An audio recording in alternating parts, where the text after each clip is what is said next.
সবুজ বনের মাঝে এক সুন্দর গাছের ডালে বসে আছে এক ময়না পাখি, তার 3টি ছোট্ট বাচ্চা নিয়ে।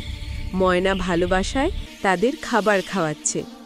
ময়না বলে, তোমরা চুপচাপ থাকো মা, আমি একটু খাবার আনতে যাচ্ছি। তারপর সে উড়ে যায় বাইরে খাবার খুঁজতে। ঠিক তখনই গাছের নিচে লুকিয়ে থাকা এক চতুর শিয়াল 3টে ছানাকে দেখে হেসে ফেলে।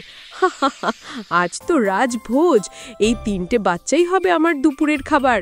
শিয়াল গাছের নিচে এসে জোরে জোরে ধাক্কা দিতে থাকে, ধুপ ধুপ ধুপ। বাচ্চারা ভয়ে চিৎকার করে, মা মা।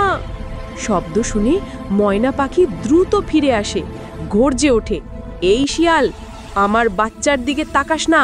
ময়না পাখি তীব্র গতিতে উড়ে এসে শিয়ালের মাথায় ঠোকর মারে, প্যাং!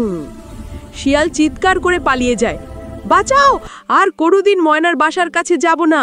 ময়না ফিরে এসে ছানাগুলোকে জড়িয়ে ধরে বলে, ভয় পেও না মা, মা চলে এসেছে। ভিডিওটা যদি তোমার ভালো লেগে থাকে তাহলে লাইক, শেয়ার, কমেন্ট এবং সাবস্ক্রাইব করে পাশে থাকুন।